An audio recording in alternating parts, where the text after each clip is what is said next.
Hi everyone, I'm Austin Bechtold. You're watching Plead Your Case here on WCTV.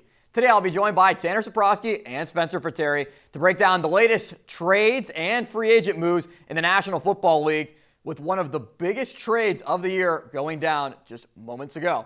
We'll also discuss how some of the moves in Major League Baseball affect maybe the shift of the teams at the top of the league. And we'll also talk about the 2022 men's basketball tournament. March Madness is upon us and is set for the Sweet 16 only days away. So sit back and relax, because it is time to plead your case.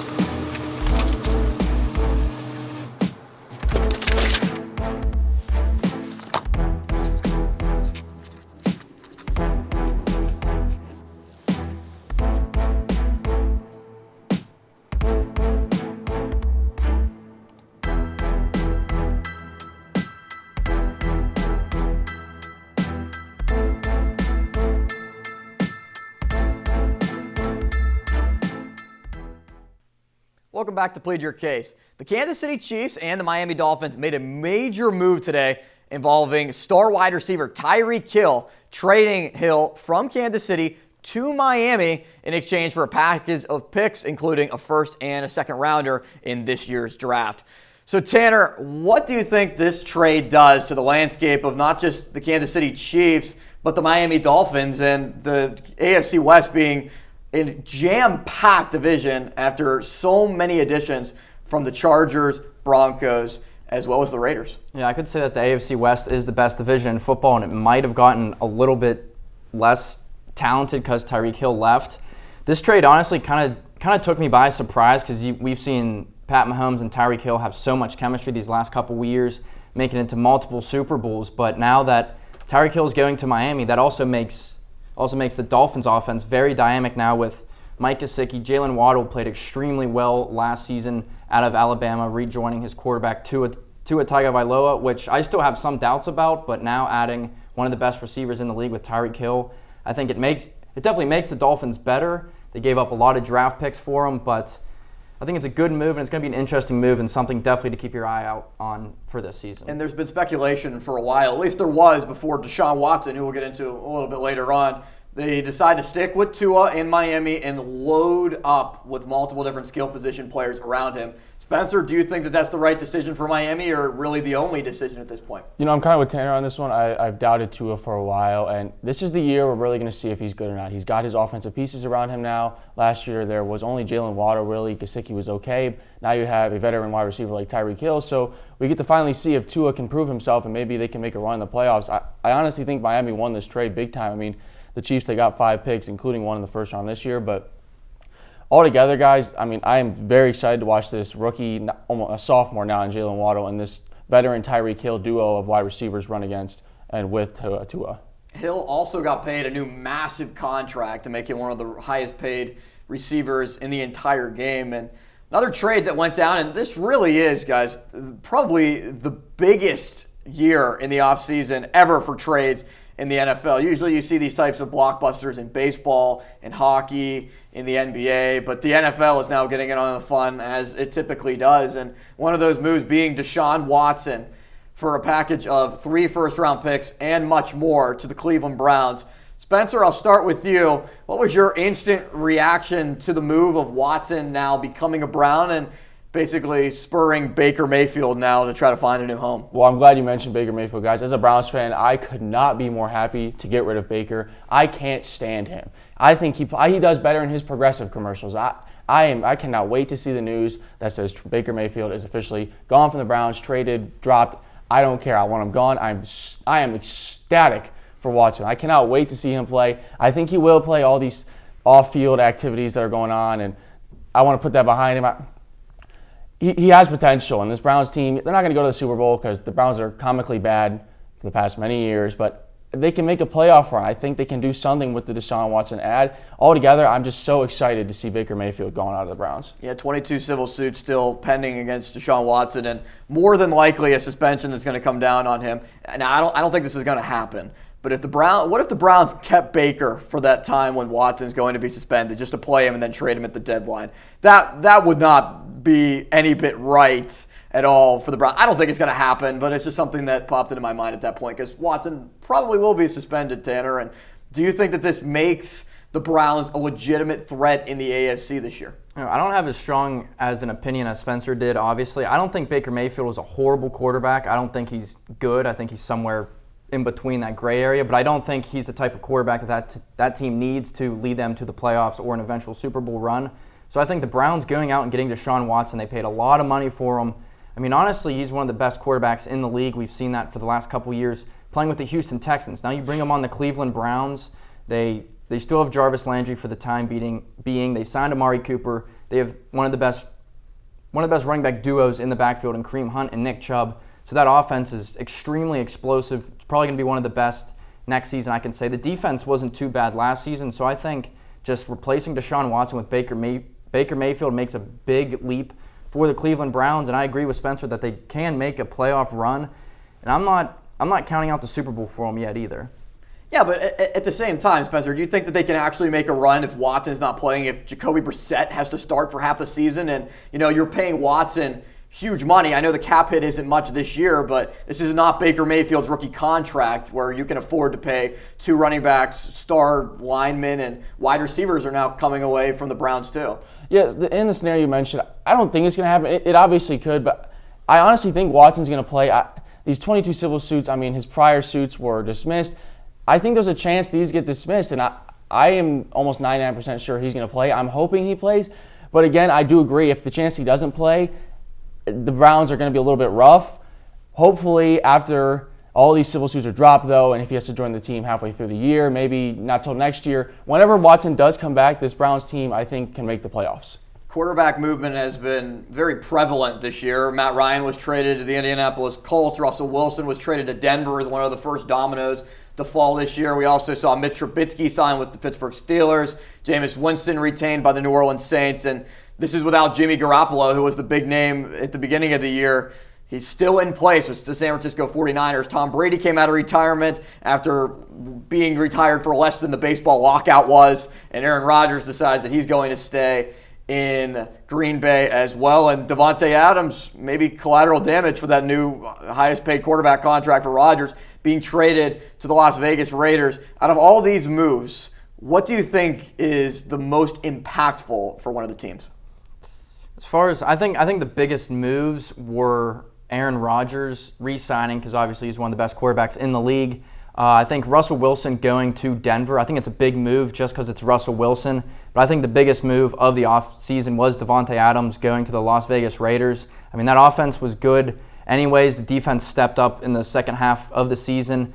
And, Davante Adams is the best wide receiver in the league, I should say. So, you can't go wrong signing a guy like that, and alongside Darren Waller and Hunter Renfrow, who had great seasons last year whenever Darren Waller was actually on the field.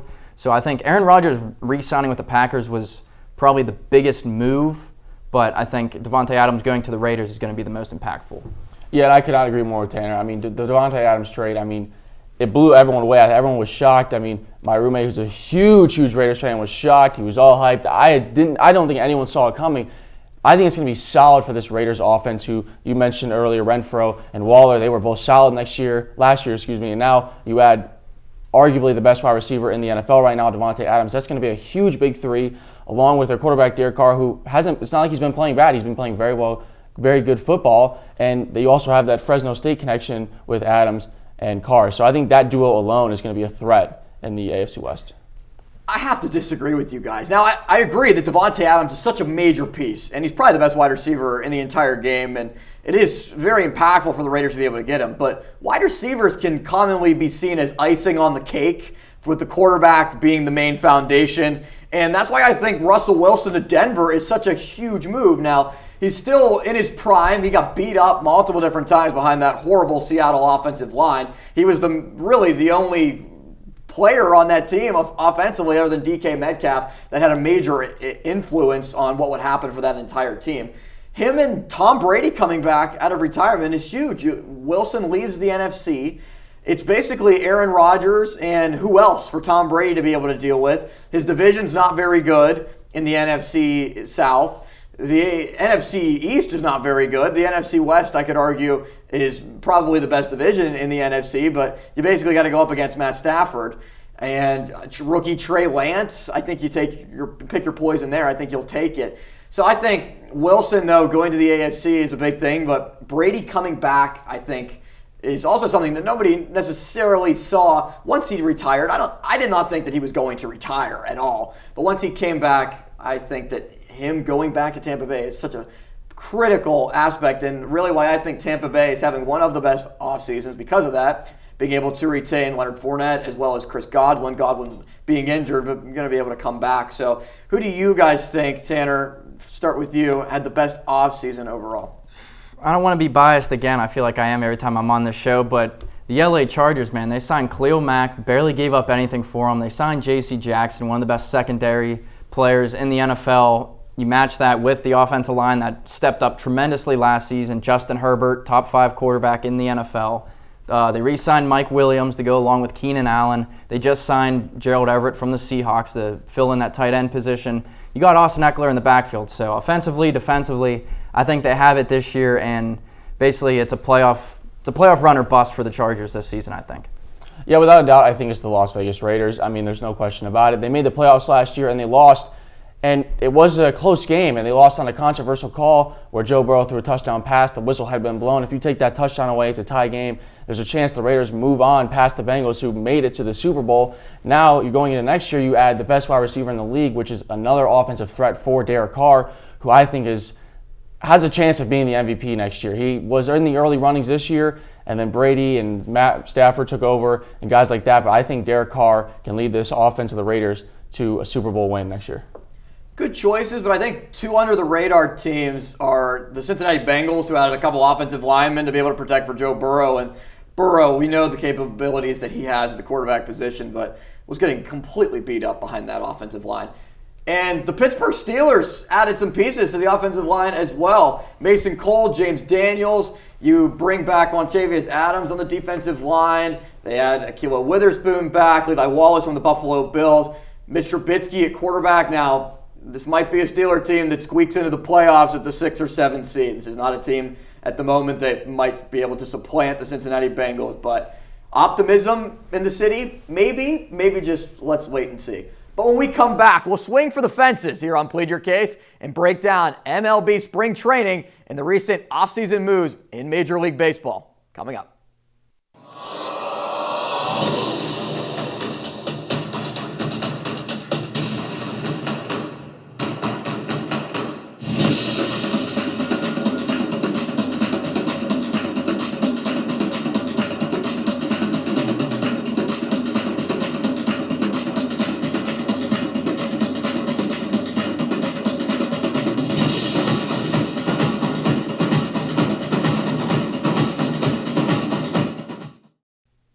Welcome back to Plead Your Case. Well, the rich got richer in Major League Baseball, as it seems like just happens every offseason, as Freddie Freeman signed with the Los Angeles Dodgers from the victorious Atlanta Braves, last year's World Series champion to the champion from the year before.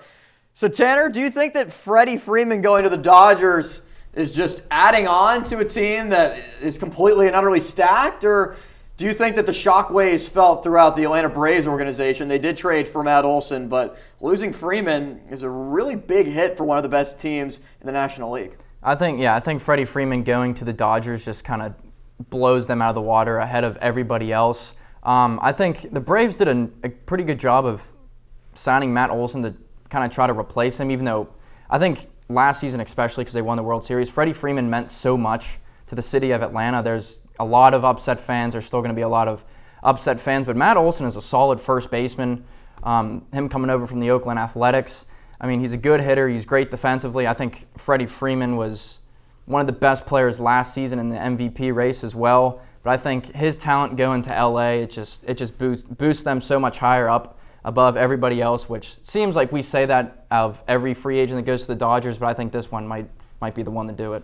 I'm on the same page with Tanner. I think the Dodgers adding Freddie Freeman they were already good, and now they add Freeman. It's just going to boost them so much, like Tanner said, out of the water. I was a little surprised. I thought he was going to stay, and then the news came out that he was gone. So a little confusing there.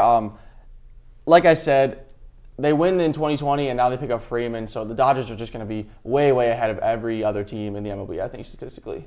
Now, one of the most surprising moves of the entire offseason was Carlos Correa signing with the Minnesota Twins for 3 years and $105 million. Multiple different teams were interested. Former Houston Astros shortstop deciding to head up north now to Minnesota. And really, Tanner, do you think this does anything for the Twins, who added really multiple different players to their team? They added Gary Sanchez in a trade with the Yankees, trading Josh Donaldson away. Are the Twins now trying to compete in an American League Central division that really has nobody who's the clear-cut favorite right now, other than the Chicago White Sox? Yeah, the Central division I don't think is really all that good, like you mentioned. You got the Tigers and then now the Guardians, but they don't really have much on their roster. The move itself of Carlos Correa going to the Twins surprised me a lot, because I think myself, everyone expected him to go to the Dodgers, the Yankees, or possibly the Red Sox. But I think the Twins have some young talent that if they're able to put together a solid roster day in and day out and get the pitching that they need, I think that they can win the division. But the AL is stacked, so I think it's going to be tough going from there for them. But I think it's a good signing for the Twins. It definitely caught me off guard, but they could make a little noise in the American League. Spencer, is this move the one that really caught your eyes, the most impactful in baseball, or was there a different one that might have been a trade or a free agent signing? Definitely caught my eye, not as the most important, but I honestly didn't think he was going to leave Houston. I thought he was a better fit on the Astros, and when he went to the Twins, I didn't think in general he was going to leave the Houston Astros. I thought it was going to be a different team if he was going to get traded, but I just don't know how I feel on how he's going to play on the Twins. Now, I think one of the more important ones was the Chris Bryant trade. He went to the Rockies. The Rockies pick up a veteran third baseman who already has won a World Series in 2016. So I think the Chris Bryant to Rockies trade is one of the more important ones this offseason for the MLB. Yeah, Bryant, another move that nobody really expected to go to Colorado. And he's also capable of playing multiple different positions, including in the outfield. Trevor Story goes to the Boston Red Sox. He's going to play second base, a little bit of insurance in case Xander Bogaerts decides that he wants to opt out. Also have Rafael Devers at third. And then Nick Castellanos signs with the Philadelphia Phillies, so he'll be hitting high home runs now in Philadelphia at Citizens Bank Ballpark. Do you guys think that the National League is in a better position than the American League in terms of competitive teams this year? And you got to remember, the designated hitter is now in the NL as well. I'd say that the AL still has the advantage. Because if you just look at one division, you have the Yankees, the Red Sox, and the Tampa Bay Rays. They've been dominating the AL, I guess you could say, the last 2 to 3 years. The Astros, I think, are still going to be a decent team, probably not as good without Carlos Correa. A couple moves that I liked were Corey Seager and Marcus Semien going to the Rangers. Now, I don't think the Rangers are going to, rise to the top of the standings in the AL, but I think those two guys are great defensively. They can hit the ball as well, but the middle of that infield is going to be really good for the Rangers. But I think right now I still have to give the edge to the AL, but I also think the universal DH will have some say in that. And I agree. I think the AL has the edge, but I also like that, like you mentioned, the NL is more competitive now. There's no clear-cut winner. And in every sport, no one really likes a clear-cut winner, just like there is in March Madness, which we'll talk about in a little bit. There's no clear-cut winner for that. And in the NL, I don't think there's a clear-cut winner, which makes it more exciting, more fun, especially now coming off this lockout that was a pain for every baseball fan. I think the NL will be more competitive, and also the DH rule adding is going to make more changes and bring more fun things to the NL side of baseball. Just real quickly, as people who live in considerably small markets for baseball, Spencer, you Cleveland, and us for Pittsburgh, the Oakland A's traded Matt Olson, Matt Chapman, and also Chris Bassett to the Mets. The Reds traded Sonny Gray. They also got rid of Eugenio Suarez, Amir Garrett, and Jesse Winker. Spencer, do you think that baseball has an economic problem? Yes, I do. And it's not a small one either. It's a pretty big economic problem. I think all sports have a slight economic problem, but if you're going to single one out, it's definitely going to be baseball as being the one with the biggest economic problem, because a lot of players they want the money, and that's what all athletes want. But most baseball players, they want that absurd amount of money. And I just think out of all the sports leagues there is in today's world, that the MLB is 100% the worst in economic problems. I mean, I agree completely with him. If you look at the Pirates right now, Brian Reynolds is going through some things he wants to stay in Pittsburgh, but he wants to sign a long-term deal, but the Pirates just don't have it. So, I mean, eventually he's probably going to have to be let go. And like you said, for fans in small markets, it's a pain to see, but there's definitely an economic problem in the league. Especially when the AFC was completely different with teams like Cincinnati, Buffalo, Kansas City, just being a couple of the teams that were there to be able to go and compete for a championship. Now, 12 teams will make the playoffs in baseball, but 68 make March Madness. We'll talk about the final 16 that are left in the Sweet 16 when we return here on Plead Your Case. Have you ever been to the Everly Library? If not, you should, because it's great. They have books of all different genres: history, biography, fiction. Try The Evolution of Life, Life of Pi, or Jurassic Park. So what if books aren't your thing? Try movies like Frozen, or TV shows like Lost. Books and DVDs aren't the only thing though. Take a trip to the second floor. Welcome to the Writing Center. These tutors will tell you everything you need to know about writing a paper, and they'll help revise your essays. Now let's head back down. Behold, the Knox Learning Center. Need to print something out 5 minutes before your next class because you procrastinated? No problem. You can also print off pictures of dogs. Because, well, you can. So grab your homework, laptop, and textbook, and study diligently. Bring your lunch too. Actually, you can't. That's illegal. Now you know the Everly Library. Stop by anytime. Seriously, it's open all week.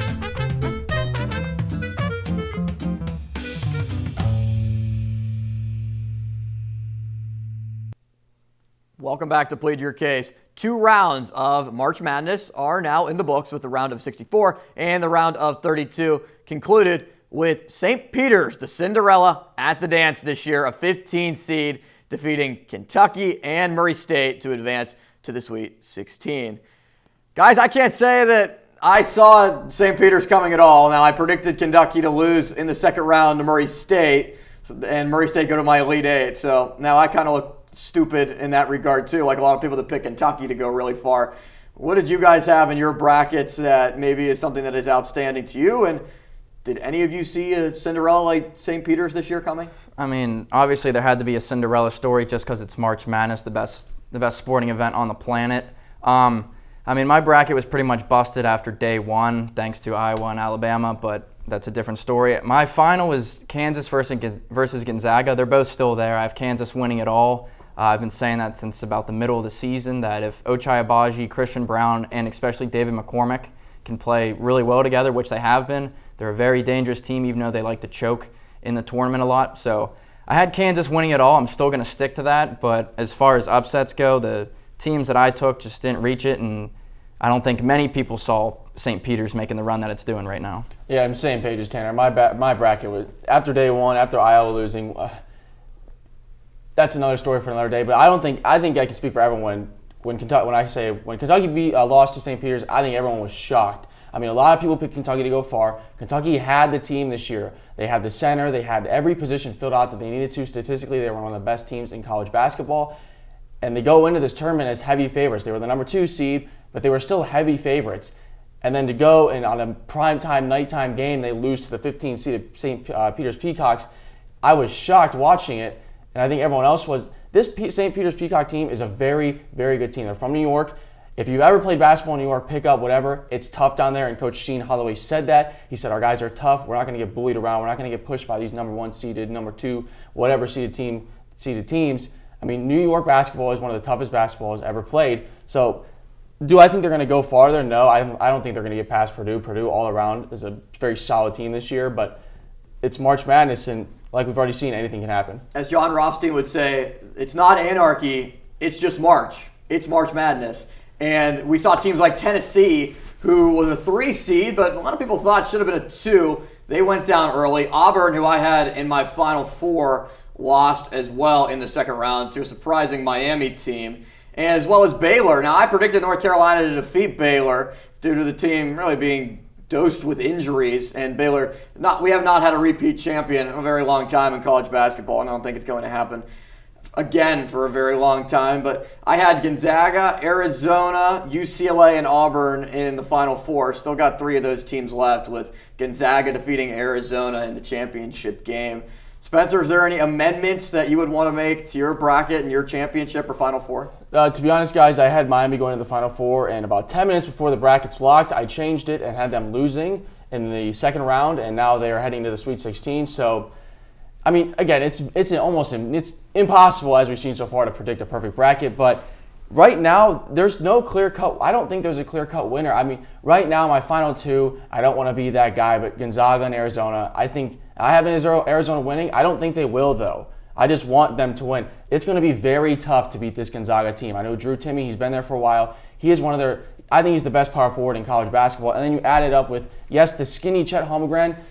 He will be good in the NBA. I want to put it out there right now. I'm tired of hearing that he won't be. A guy who's 7 foot and can shoot the 3 ball like he can will be a solid pick in the NBA draft. But I think it's going to be impossible to beat Gonzaga in the end of a game when you have 2 guys who are almost 7 feet each, one being Chet Holmgren and Drew Timme almost being 7 foot. It's going to be almost nearly impossible to beat them in a close game at the end of the game. Well, you didn't mention him. Everybody sleeps on Andrew Nembhard.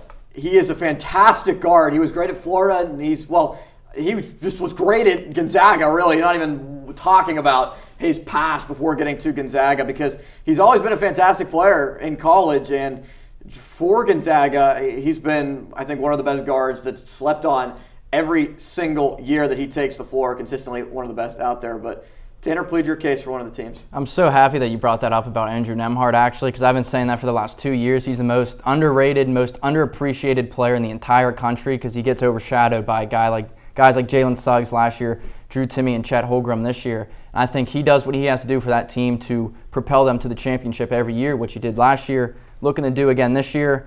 As far as my case, I still want Kansas to win, just so I can have something to brag about, I guess, that I picked the national championship besides getting every other game wrong. But if I had to make one change, or maybe a hot take, I guess, I think the Houston Cougars are going to win the national championship. They came in as a 5th seed. They got out of the 5-12 upset. They definitely should have been lower. They're doing it without their 2 leading scorers from last season. Quentin Grimes got drafted in the offseason. Marcus Sasser went down with a season-ending injury earlier in the season, but head coach Calvin Sampson preaches defense, and this team, if you watch them, they lock down every single on-ball defensive situation as a team.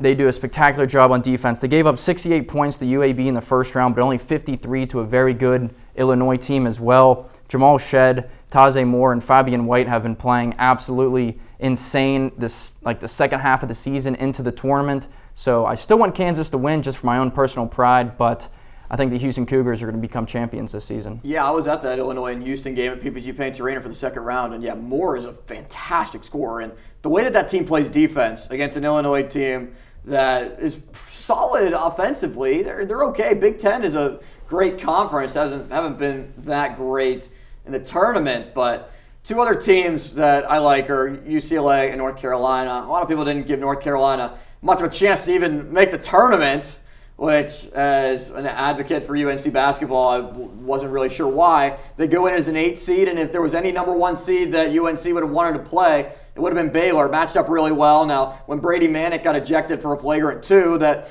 Tanner kind of derailed things a little bit for North Carolina, but was still able to pull out an overtime victory against Baylor. And UCLA, their team they got a ton of veterans. Tiger Campbell's great. Johnny Juzang, Jaime Jaquez. They got names galore on that team. That Riley's really good. That really showed out last year in their run through March Madness. And again, have a chance. I have them again in the Final Four to be able to make. I think they're going to beat North Carolina as much as I think it's going to be a close game down to the final possession. But UCLA has really surprised me, and I think they might even be able to upset Gonzaga.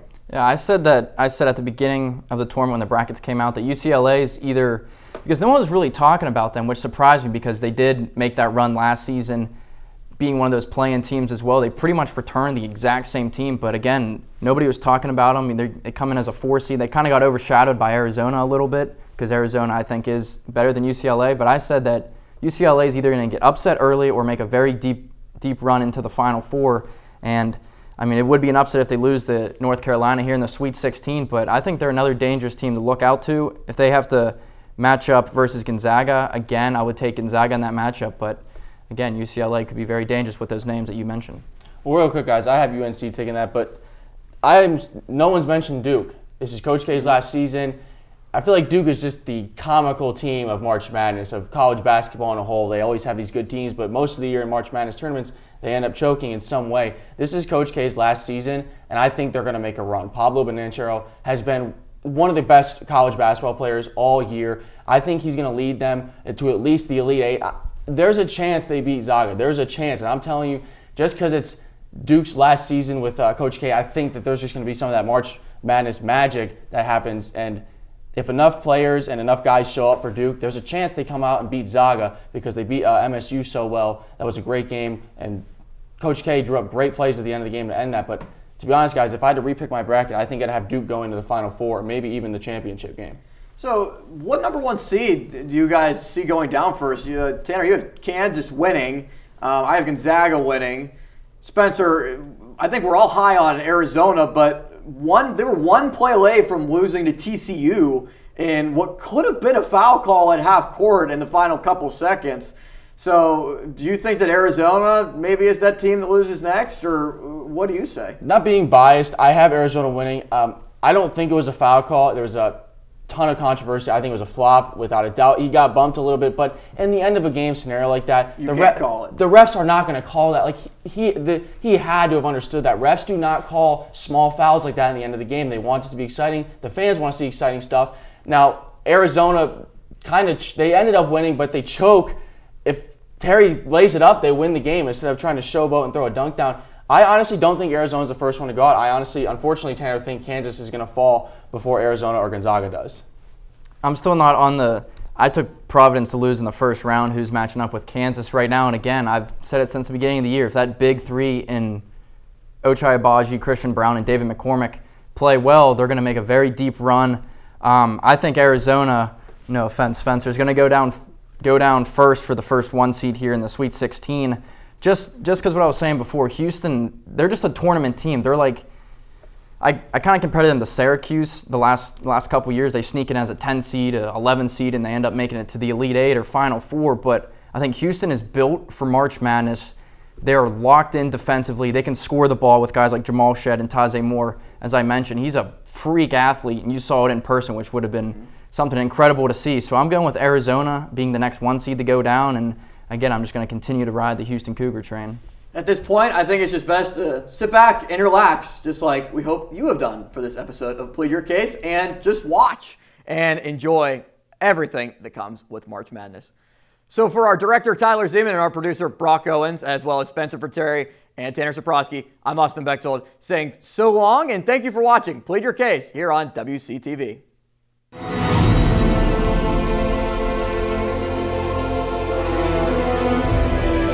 This has been a production of Waynesburg Community Television.